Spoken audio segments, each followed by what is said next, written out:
Good evening, everyone. Chanukah Sameach. Hanukkah Sameach, Kavod Arav. How are you? Baruch Hashem. Thank you. Here we go.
Okay, looks like we're going to Hay. I think. Yeah. Right. We still had a few left over here, so we got to finish off this chapter. A couple of left here. So it says here like this in Bit Yosef. Katav od b'shem haram. He writes also in the name of the Ram. So who was this? This was the Kolbo. Okay. Anyway, he writes that when you're eating two types of fruits, or even three, or even one type, if they're all not in front of us in one time, so you have to bless on each one by itself. Bracha rishona, the first blessing. Why? Because of diversion of the mind. But not the final blessing. Is that how we paskin? No. But this is one opinion like that. So we'll see, right, what the halacha is regarding this. אבל לא ברכה אחרונה, והגיע רבנו פרץ, כשאדם, so the Rabbeinu Peretz seems to change the text over here a little bit. So we'll see what he has to say here. That כשאדם אוכל בבית חברו, when a person is eating in his friend's house, כגון ברית מילה, let's say for instance, he's going to Brit Milah there, or Purim, right, or Purim meal. Died lo bibracha echad. So there, one blessing does the trick. It's enough. Echad al kulan, for all the foods he's going to eat with that blessing. Apilo kala min ze kodem shiavi lo min acher. Even if one type finished before he brought the other type. The chevan the talui bedat balabait, because since it really depends on the host, meaning to say, right, that whatever he brings out to feed you, he'll eat that, whatever it is, right? You're pretty much in his hands. So therefore it's not really diversion of the mind. Like we said in brachot, like it says over there, right, in that Gemara in the brachot, which we did yesterday, which said that we're relying on the resh galuta. Right? He's sending us all kinds of foods. So, whatever he sends us, it's not really a surprise, because it was kind of expected in a sense. Rabbeinu Katab Siman Rish Vav, so he says, right, the Tur writes in chapter 206, Mi sheberach al perot shelfanav, whoever blessed on fruits which are before him, and then he brought more of that type of fruit, and you don't have to bless. Even though they were not there when he blessed. So he says, right, that Ari wrote in chapter 177, that the words of Rabbeinu, the Tur, in other words, seem to be correct. So that is the halacha, right? That what? That if you're eating one type of fruit and then he brought more, you don't have to make a new blessing. That's the way we do it today as well. I always, have sometimes, like I get this issue where, like, I'm eating something, and after I eat, sometimes, in the afternoon, especially in the morning, whatever, I bring like all kinds of, not really foods, but like herbs and stuff, all kinds of, right, for the health. And some of them require a blessing. So, sometimes I forget that, like all of them or both of them have a blessing shakol. And sometimes I say, oh, I don't, be careful, don't make it twice because you don't make a shakol twice. One shakol is enough when you're in one room, you're staying and you're eating. So you got to make sure, right? Don't say shakol twice because otherwise you're making a blessing in vain. So a person has to be aware of that. So anything that you're eating, during your meal or whatever it is, which has a shakol, or during your snack, don't bless twice. Once is enough.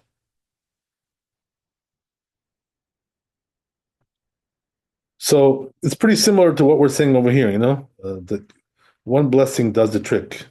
Even though one is coming after the other and they're not all on the table at the same time, it doesn't really matter. Uh, Especially when you're in your own house. So, when you know what you have there and nobody's sending you food, right? No such luck, right? Nobody's sending you any food. You don't have a big brother right somewhere, that, who's a caterer, sends you food, whatever, right? So, therefore, it's coming, right? You know what you have in your house. You know what you have in your fridge. So there's no surprises there, right? So it's all one blessing does a trick. Okay, so let's move on a little bit. And then he says, "V'ahav dekatavti le'el de'amar anan atacha deresh galuta semchinan katvu tasod כשרגילים לאכול מיני פירות ומביאים להם בזה אחר זה, יש אומרים שצריך לברך על כל אחד ואחד." Right, so Tosfot brings that opinion that we saw in the beginning, which is that some say that when you're having like different types of fruits, and they all have the same blessing, but they're different types of fruits, different species, whatever. So some say you have to make a blessing on each one. So why is that? Because he's eating, by somebody else's house. So he doesn't know what the host is going to give him, So it's all like a surprise. Oh, you were bringing this? Oh, gee, you were bringing that? It's like he wasn't sure what he's going to bring. So therefore, there is an opinion that says he has to bless each time on each one. So, לפי שאינם יודעים אם ייתן להם בעל הבית יותר, ואיננו מדבר resh galuta, so he says, this is the whole thing with the resh galuta, right? This, right, this big rabbi, chief rabbi there that they had there, who was sending them food. עד כאן, that's the end of it. Okay, so ונראה שהם מקשים על אותם שמצליחים לברך על כל אחד ואחד. So he says they are, looks like they're questioning here on that opinion that says you have to bless on each one. Midamar Rabba, because Rabba said in the Gemara, "Atacha deresh galuta samchinan," that we're relying on the deresh galuta. Hachinami atacha de baal habayit samchinan. Here also, same thing, right? That we're relying on the host. So whatever the host gives you, right, it's like a surprise. I'm sorry, just the opposite, right? It's not a surprise, uh, because you were expecting him to bring more stuff. Just the opposite. So therefore, what he's trying to say is that apparently we shouldn't bless on each one because it's not something which is a diversion or whatever. It was all expected pretty much. Okay, so ואינם צריכים לברך על כל אחד ואחד, זהו שאמור מענו דיבר רש גלותא. So he says, we don't have to bless on each one, as we said, כלומר, דכיוון דהיינו דבי דשקלותא, היות צריך לברך על אכל חד וחד, ויש לדקדק מה ישנה משמש שהוא מברך על כל כוס וכוס. So he says, we should ask the question over here, what's the difference between that and this case where, we talked about before, a while ago, regarding the waiter, who has to bless on each cup when he comes in, to do his job. "Ve'er leka adam chashuv tzarich levarech." So he says, if there isn't a important person, if he's not an important person, he does have to bless. גם כן על כל פרוסה ופרוסה on each slice of bread, whatever. ונראה לי דשמע שאני שאינו עשוי לאכול ולשתות בעודו עומד עליהם. But he says, you know what? The waiter is different. Why? Because he's not expecting to eat more, whatever he gets is like a surprise. If somebody like, feels generous and wants to give him something, so he'll give him, but he wasn't really expecting to eat all that food. He had no idea what was going to happen. So there he does have to bless because it's a surprise. He didn't have that in mind. So good. ונראה לי דשמע שאני שאינו יכול לשתות עומד עליהם, כך הווה נמלך על כל כוס וכוס. בדילקה אדם החשוב הווה נמלך. So he says, if it's not an important person, prominent person, it's like you're changing it's like changing your mind. גם על כל פרוסה ופרוסה, even on each piece of bread. אבל אורח יודע הוא שיביאו לו לאכול ולשתות. But he says, when it comes to a guest, right, that's not like a waiter. So what's the difference? The guest is, expecting to get more and more food. The host is going to bring him all kinds of stuff. He wants to impress him, right? Show him what a good guy he is, what a good friend he is. So he's going to bring him all kinds of stuff. Right? So that's the thing, so therefore, there's no surprises there. כל זה רבי יותר מאכלים ומינויים שונים, וכך כשמברך תחילה דעתו על כל מה שיביאו לפניו. So he says, therefore, right, the way we paskin is that when you are a guest at somebody's house and he brings you, right, all kinds of nice foods, if they have the same blessing as the other food he brought you, you're not going to bless on each one. And the reason is because you were expecting him to splurge on you, you came to his house, right? He wants to, make you feel good. That's the thing. Okay, so and that's how we paskin, that we don't bless on each food. So that could be in several different ways. For instance, let's say, they didn't eat any bread, right? They're just like eating some food, He's bringing them some snacks, whatever, right? Some appetizers, God knows, whatever it is, or desserts, things like this, right? All kinds of things like that. So, he's not going to bless twice on the same, concept, on the same idea, right? So if he brings them, different types of cakes, let's say he brings them three types of cake, So what is he going to do? Bless on each one? No, it's not. You don't need that, right? One is enough because you had the other two in mind when you were eating that one. What does that mean? That he was gonna give you more, right? Sort of, you had an idea he was gonna give you more. It's not a big surprise.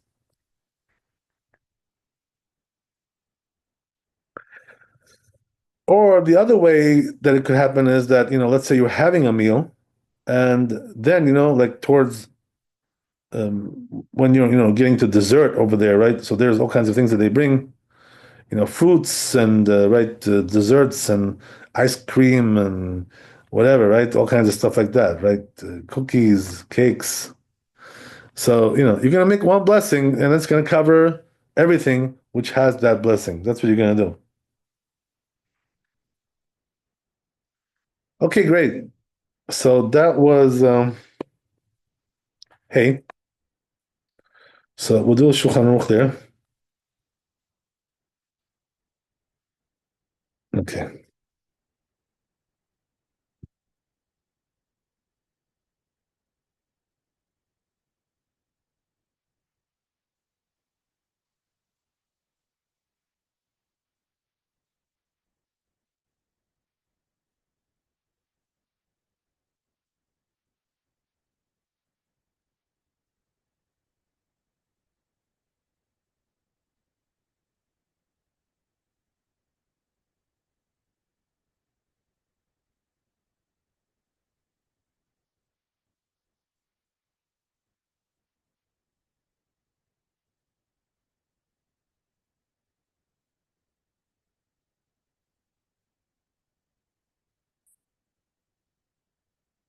So, um, right. So he says like this, right? Hakruim b'bayit. So if a person is invited to somebody's house, right, and Baal habayit lechol b'nei ben pirot. So the host invited him, to eat all kinds of fruits, right, all kinds of snacks, right, stuff like that. Umevi'in lahem b'zeh achar zeh. So they're bringing one after the other, right? Keeps on going. Enam tzrichim levarech al kol ala rishon. So what you have to do is only bless on the first one, right? The subsequent courses that he brings you, you don't need to bless on, as we said, right? That's the idea. And right, person has to know that when we say you don't need to bless on something, and you do bless, it's gonna be a blessing in vain, which is like a sin, So you got to be careful with that. Don't just say, what's the problem? I just, I made a blessing. No, blessing in vain, right? It's a big problem, right? How big is the problem? There are some Rishonim, like the Rif and the Rambam, who hold that you're transgressing one of the Ten Commandments when you make a blessing in vain. You know which commandment I'm talking about?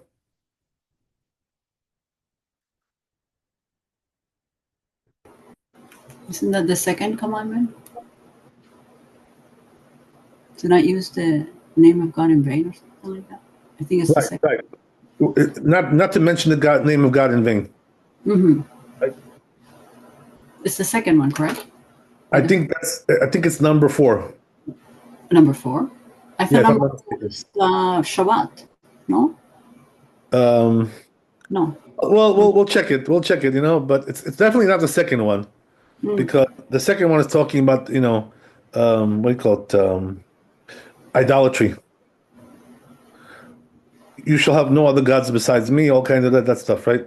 Not to make a statue, right? Mm-hmm. That's the yeah. We're talking about those. Okay, thank you. So it's either number 3 or number 4. Thank you, God. So anyway, right, the point is that not to mention the name of It's God in vain. it's 3.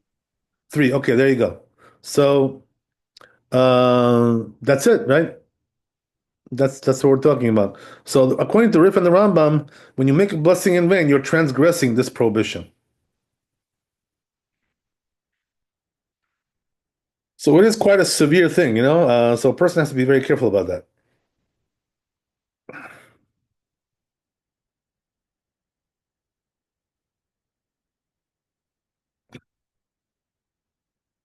Okay, great. So let's go to the next one.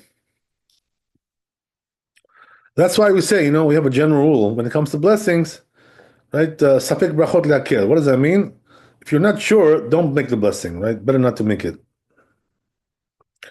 Because, if you didn't make the blessing, no big deal, It's like, it's only rabbinical. But when you make a blessing in vain, that's already like from the Torah, according to that opinion. So, you got a problem there. Okay, so let's move on to the next one, which is Vav.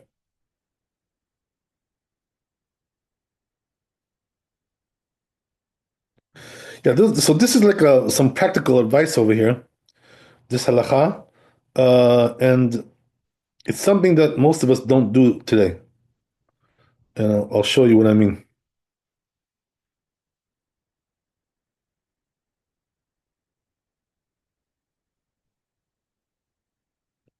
So it says over here, right? It brings this Gemara. Where is this Gemara? It's in Brachot. Mem Amud Aleph. It says over there, right? Achal kol ma'achal velo achal melach. If he ate food, right, and he didn't eat afterwards salt, shata kol mashke velo shata mayim, or let's say he drank some drinks, right, and he didn't drink water afterwards. Bayom idag mipnei reach hapeh. So if he did this in the daytime, he's going to get bad breath. Ubelayla mipnei reach hapeh, mipnei askara. At night, right, it could be even more severe, right? Bad breath and also askara, right? So askara is like some kind of a deadly thing. Um,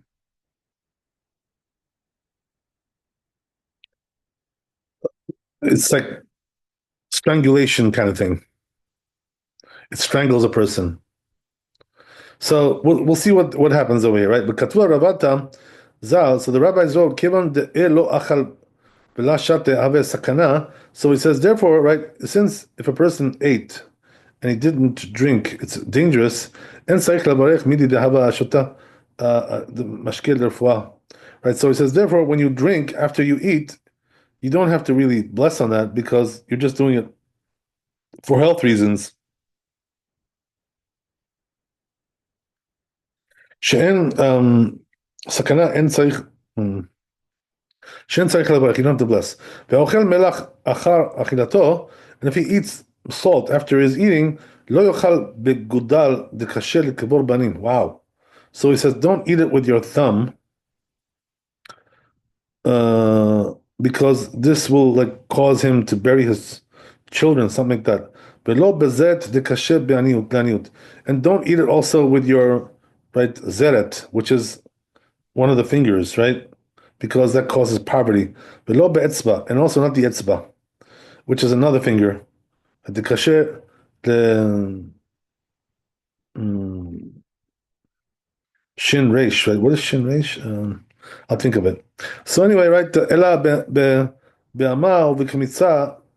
So he says, therefore, you can only use like the two fingers are good, right? Which is that? Um, so he's telling you, right? It's the middle finger and the one to the right of it. Those are okay. So he says, nowadays, though, right, this is not the custom. So what does that mean? People don't eat salt after the meal. But we don't see that very often. So why is that? Because of sodomite salt, he says. This is the language of shibboleh leket. It comes from there, this all this stuff. Yeah. So interesting, right? We have to see how the Shulchan Aruch paskins with this one. Things change, when it comes to these things. There's always a difference in minhagim, customs that they get altered because of the changing conditions in the world. So let's see what he says about this.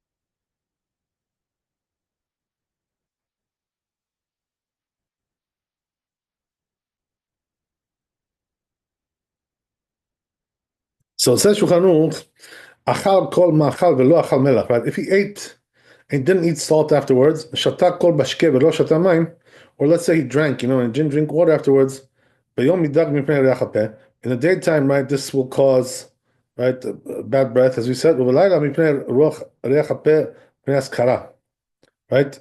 Right, so then it's a bad breath and also, the strangulation, as we said, right? Ve'ochel melach achar achilato lo yochal begudal. Right, so now he tells you, right, which finger are you supposed to do this with? So he says, don't use the thumb because this will cause him to bury his sons. Velo bezeret, and not with the zeret, right? So the zeret is the pinky, if I'm not mistaken.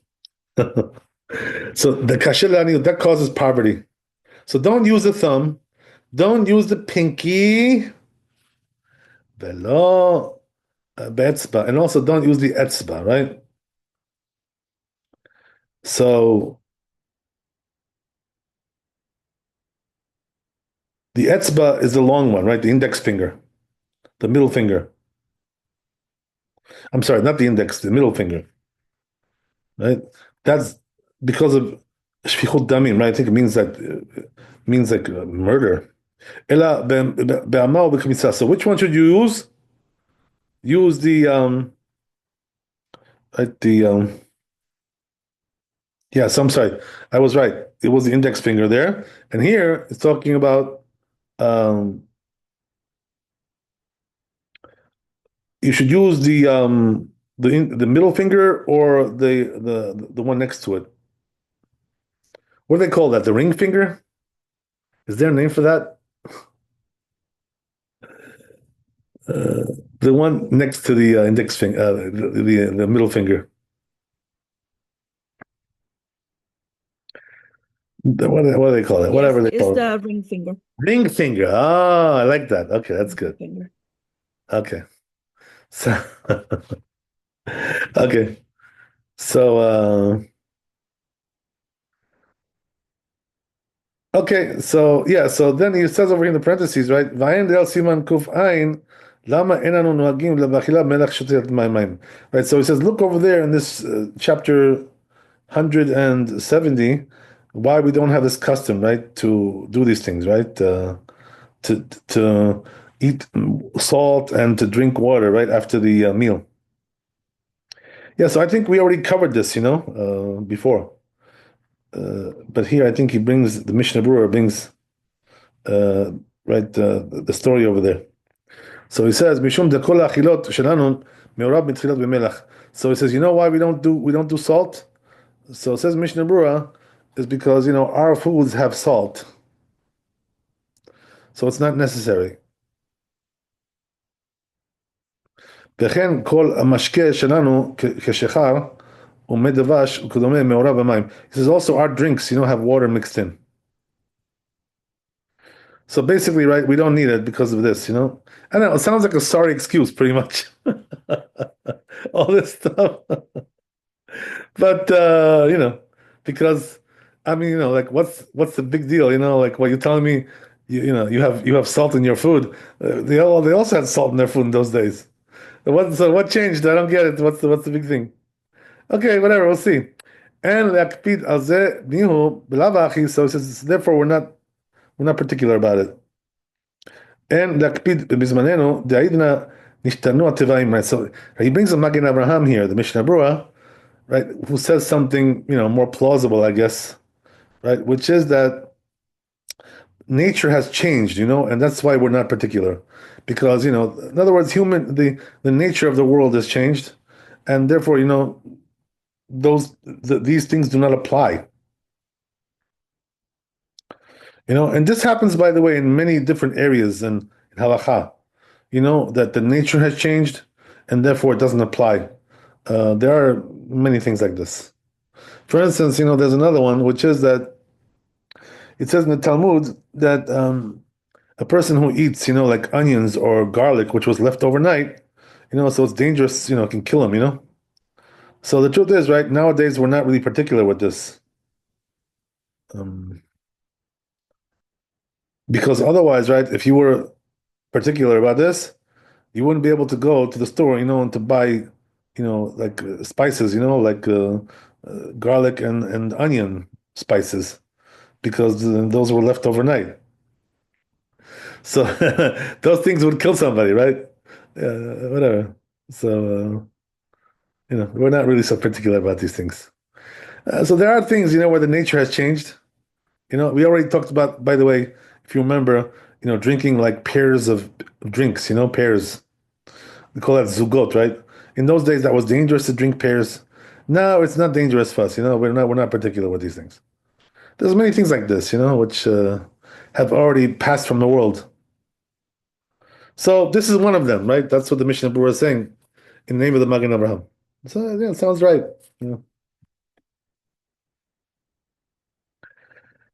But the truth is, it still is somewhat, good to do these things. I mean, the, drinking after a meal is healthy.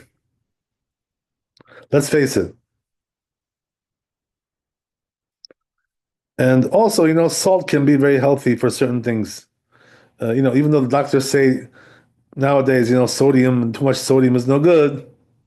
But the truth is, that I think the doctors have gone off the deep end with this. Like they're a little bit exaggerating with this stuff. Sometimes salt can be actually very good for you. So it really depends on the situation, whatever.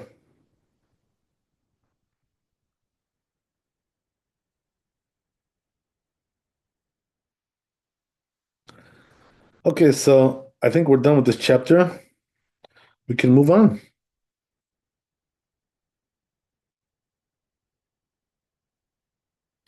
But here's the thing, right? Definitely, uh, what we said, right? That there's a danger involved here.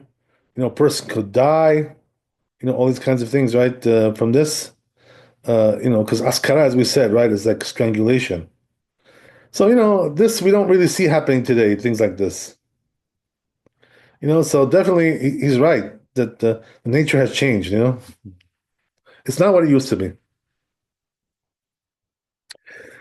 By the way, this also can apply to some of the things that the Rambam has written, about, health. He writes there, in his books, right, that there are certain foods you shouldn't eat, right? And he says they're very bad for you, you know? So my hunch is, that some of these, things have changed already. They're not as bad as they used to be. Some of the things that the Rambam writes there. Um, it's probably somewhat because, the foods today are produced in a different way. They're not made like they used to be. So the way they were made before made them somewhat dangerous, whatever. But nowadays they're not made like that. Different production techniques, all kinds of things. So the truth is, that when it comes to things like this, it's good to know like the modern medicine and what it says. Because the doctors today know more, about what's going on today. Like whatever, with these health issues. So things do change when it comes to these things. They're changing all the time. The nature of the world. I remember, when I was in Israel, I was, I was researching this issue about eating dairy and fish together. So the truth is, some poskim say you shouldn't do that, right? And it causes tzarat, leprosy, whatever. But nowadays, the doctors don't have anything to corroborate this whatsoever. So apparently they're also the nature has changed, with these things. Um, so it's always a good idea to know what's going on with medicine, speak with the professionals, and they can tell you a lot of things about health and danger, dangerous things. Okay, so that's the story there. Uh, yeah.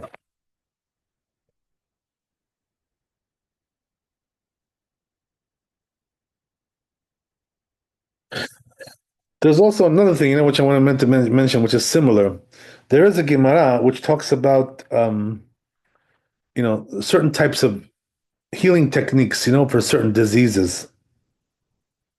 And those healing techniques that they employed in those days were definitely like not anything like what we do today for those diseases, and for those situations.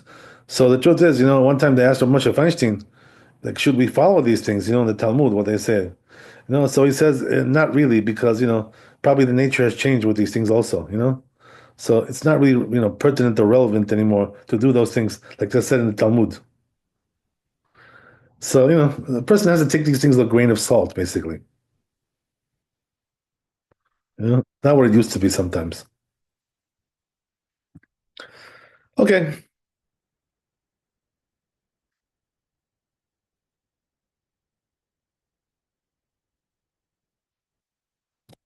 so we'll move on to the next one, which is going to be Kuf Pei 180.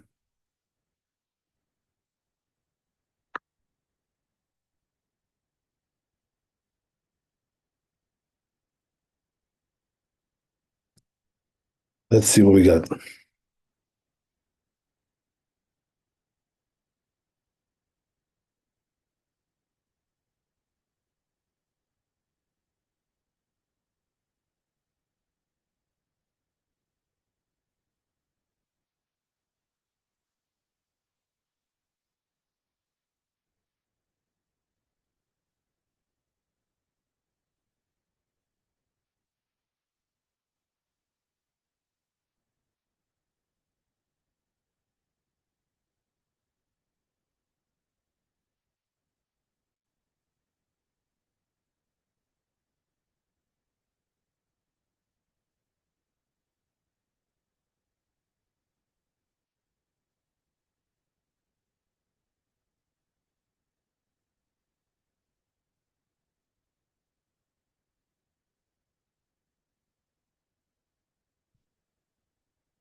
Yes.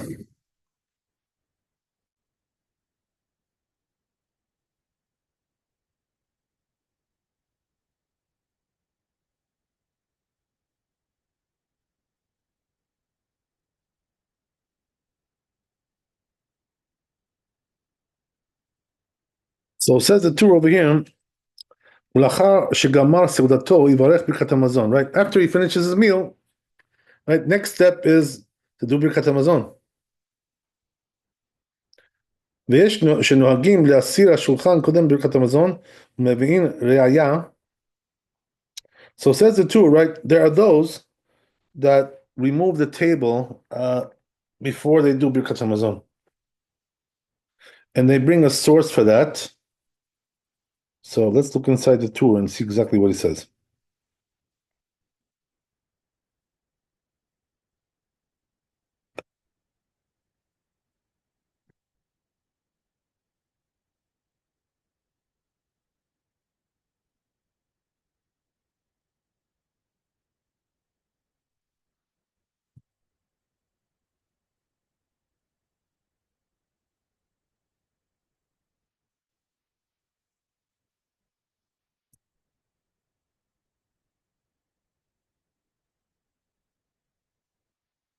Right, so it says, um, and they bring a source for this. Me'ahid Rabba Rabbi Zera, Rabbi Zera, Rabbi Zera, Ikleu lebe Resh Galuta.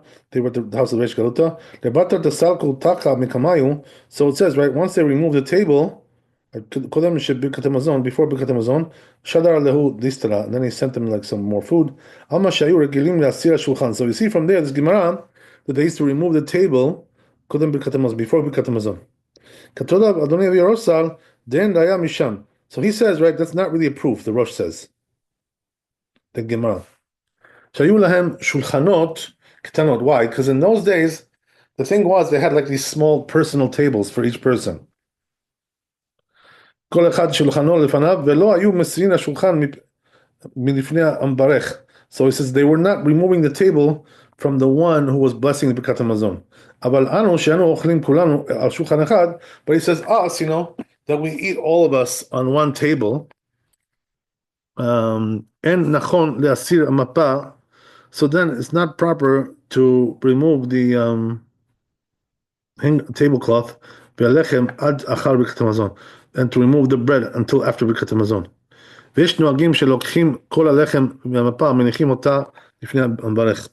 So he says some have a custom also that they take the bread and the tablecloth and they put it in front of the person who's doing the Birkat Hamazon blessing. Okay, so let's see Bit Yosef what he says about this.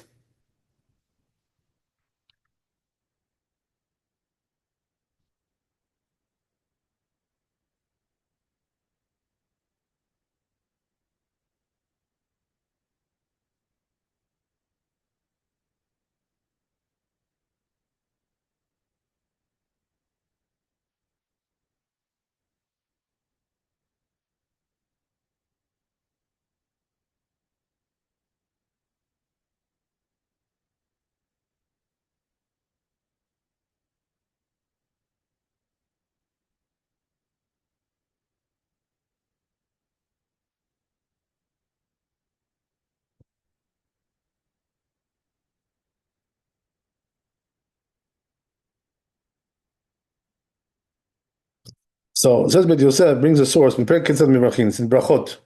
מ"ב עמוד א', וגם התוספות, also תוספות כתבו שם, they wrote there, סילק איתמר, משמע דרכן היה לסלק השולחן, קודם ברכת המזון, ולכאורה קשה.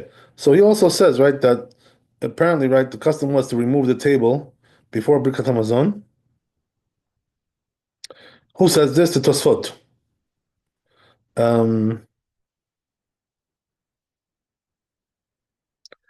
ולכאורה קשה למנהג שלנו, so he says that contradicts our custom, שאנו מקפידים שלא לסלק הלחם קודם. So we're, right, דווקא particular, we're particular not to remove the bread, from the table. We leave it there for ברכת המזון. קודם ושמא בימיהם נמי לא היו מסלקים השולחן מקמי הברך. So he says, it's possible to say that even in those days, They would not remove the table from the one who's blessing. What they did was they removed it from everybody else. As we said, right, because they had small tables in those days, personal tables for each person. So each one has a little table there, mini table. But it says us that we eat all of us, al shulchan echad, one we eat one table. And shulchan. So it says it's not proper, to remove the table until after Birkat Hamazon. That's the end of it. That's the end of the Tosot. V'chein katav Mordechai. Also, Mordechai says this. So, right, that's pretty much what we do today, right? That we have one big table, and we just leave it there. Nobody removes anything. So we dafka, want to leave the bread on the table, right? You guys know why that is. Why do we leave the bread on the table? Because in the Birkat we say that we ate and had leftover. Yeah, well, that's nice what you're saying, but the truth is, right, that it says in the Talmud and the Poskim that if you don't have bread on the table when you bless, there's no blessing there. The blessing comes from the bread on the table. It comes through that medium. So therefore, when a person blesses, right, Birkat Hamazon, and there's no bread on the table, he's like pretty much drying out his blessings. Poor guy. So you don't want that. I've seen this also on the Zohar, a couple of times. That it's very particular there about this. Says, right, that what? When you do Birkat Hamazon, make sure you got bread on the table.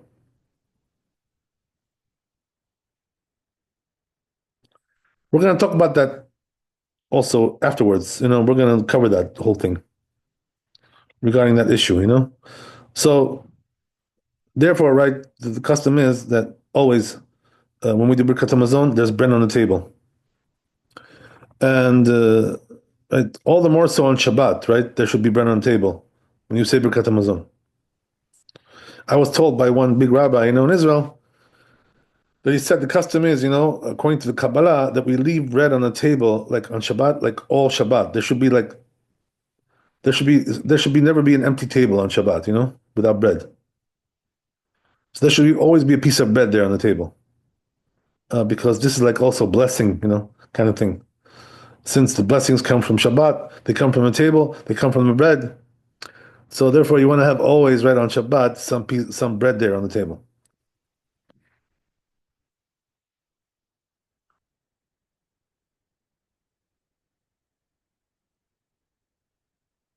Okay, good. So let's move on. Let's go to Shulchan Aruch. We're done with that. But Yosef, we're done. Right. So it says as we said, right, we just mentioned, you shouldn't remove, right, the tablecloth and the bread until after Birkat Hamazon, right? Because you want to have it during Birkat Hamazon there.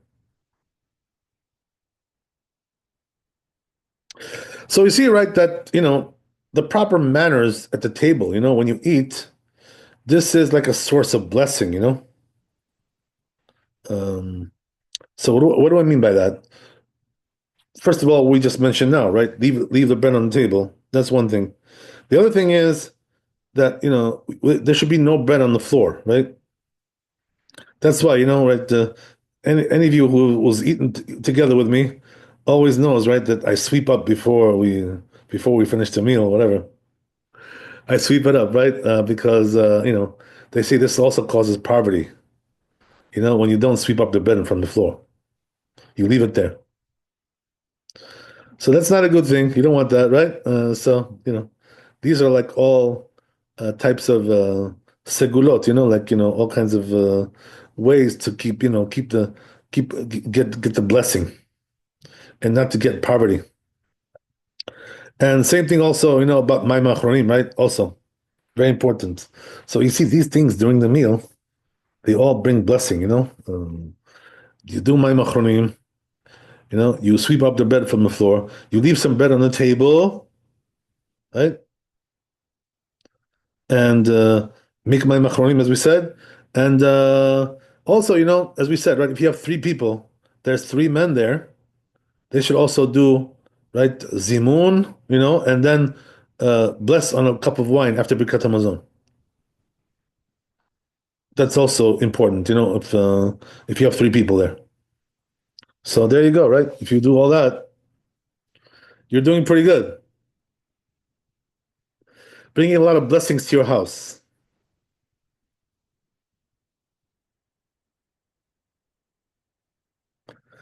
Okay, great. So that's that.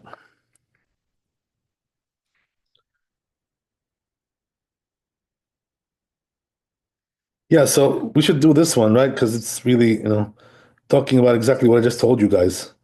So might as well, you know, finish it off with this one.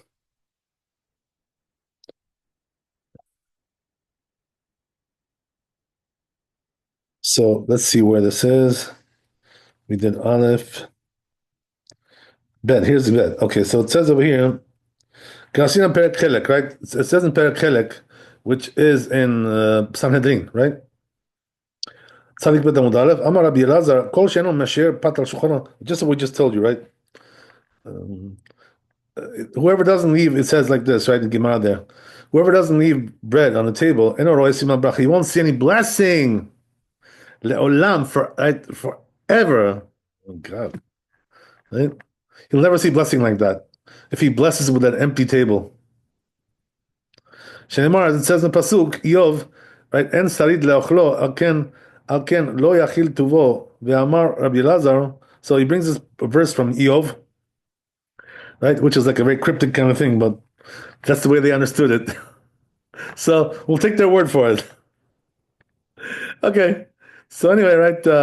Literally, right? What does this verse mean, by the way? Just I'll translate it for you. Right? It says, "En sarid leochlo."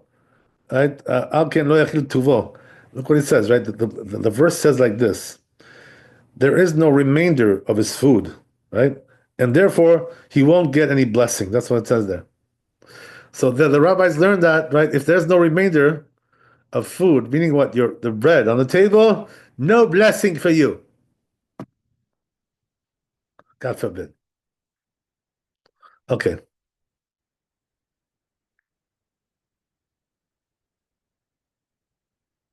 So let's move on. Ve'amar Rabbi Elazar, kol masher petitin al shulchano kiru obed avodah zarah. So then, right, there's another saying of Rabbi Elazar here, which seems to contradict this, right? So what does it say there? It says, right, if you leave bread on the table, it's like you're doing idolatry, right? So that seems to be just the opposite of what we just said, right? So how do you reconcile those two things? שנאמר, האורחים לגד שולחן והמלאכים למסך לא קשיא. So Gemara says, no problem, right? No contradiction. One is talking about where there's a whole piece of bread there, and the one is talking about when there's not. So Rashi explains, what does this mean? Perish Rashi, kol sheno mesher petitin, right? You have to leave some bread over, as we said, right on the table. Like the verse says in Kings, right? Achol be'oter, leave and eat and leave something over. Had kamar asur, that which said is forbidden. Deikash shlema behadeh. That's talking about when there's a whole piece of bread there. Shemevi shlema leachar sheachal. So here's the thing, right? He tells you that when they told you not to bring bread on the table when you bless Birkat Hamazon, they're talking about bringing like a whole loaf. That you shouldn't do. Why is that? What's the reason why? Because this was a custom of the idolaters in those days. They used to do this. They would bring like loaves of bread, and put it on the table. So therefore, you shouldn't do it that way. Right? What you should do is bring like slices, slices of bread, pieces of bread, not a whole loaf. Um, but then, if it's not a whole loaf, right? Then שמביא שלמה לאחר שאכל ונותן על השולחן, הפתיתים נשאר דמן, מזומנין לעני, right? So it says, so those other ones, right, he says, Rashi says, they're fitting to be given to the poor. So what does that mean? If a poor person comes, to ask for bread, you'll be able to give him those pieces of bread which are on your table. Interesting. Okay, that's the end of the Bit Yosef here. Seems like it's a very short chapter. So I think if we do the Shulchan Aruch, we're done. It's done.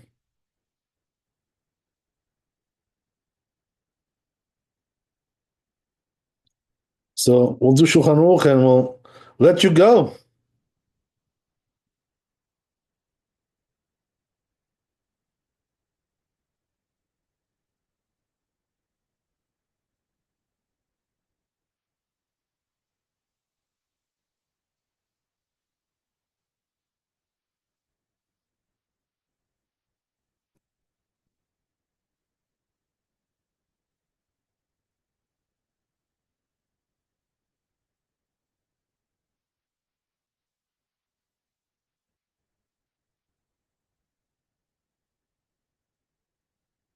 So I just want to tell you one thing, right? That the Torah said also in the end of the chapter, he says there, "Kodem she'tol yadav v'chabed habayit." It says what I told you exactly, right, you guys, that before he washes his hands, to say Birkat Hamazon, he should sweep it up, right? Sweep up the floor.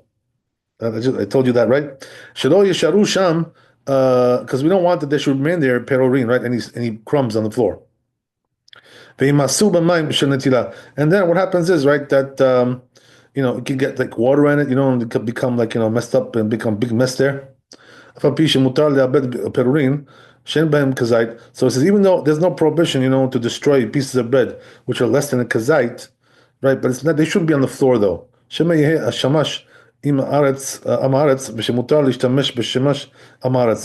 the waiter will be amaretz, right? Ignorant person. That he's going to leave also, right, crumbs which have a kazite. And then you're not allowed to destroy them. So therefore, you should sweep the floor, right? So right, we covered all the bases, right? Sweep the floor, make sure there's bread on the table, right? And make sure you do my machronim, and you're all set, right, for all the blessings to come on you. Okay, so so let's see Shulchan Aruch. So it says Shulchan Aruch like this, right? If you don't leave bread on the table when you do Birkat Hamazon, you won't see any blessing ever. That's what it says. But he says, but don't bring a full loaf, right? That you shouldn't do. Don't put a full loaf.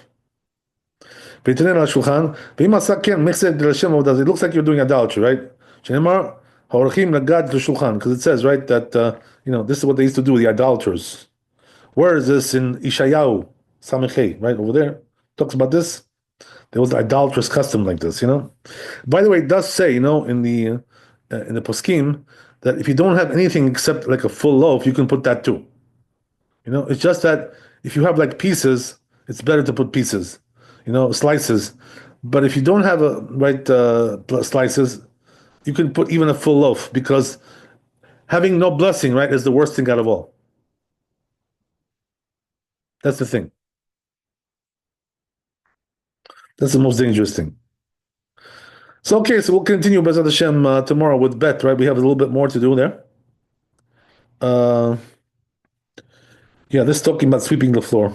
Okay. You know what? I'll just read it right now because it's like we're finishing a chapter. Might as well knock it off, right? It's up to you guys. Okay. I'm fine either way.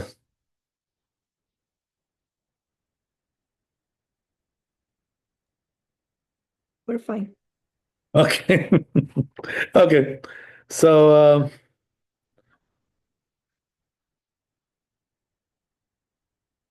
you know what? There's like a lot more here. So I don't think we're gonna finish this today. So Bezat Hashem, we'll continue tomorrow. Anyway, thanks for the offer. I appreciate the offer. So Bezat Hashem, we'll see you tomorrow. Right? The Chanukah Sameach, Laila Tov. Thanks for coming. Be blessed with wealth and health and happiness. Chazak Baruch, and we will see you, Bezat Hashem. We'll continue Tonight is the last night of Hanukkah. Tomorrow is the last day. Bezrat Hashem. Thank you. Thank you, Bless Rabbi. you. All the best. Thank you so much. God bless.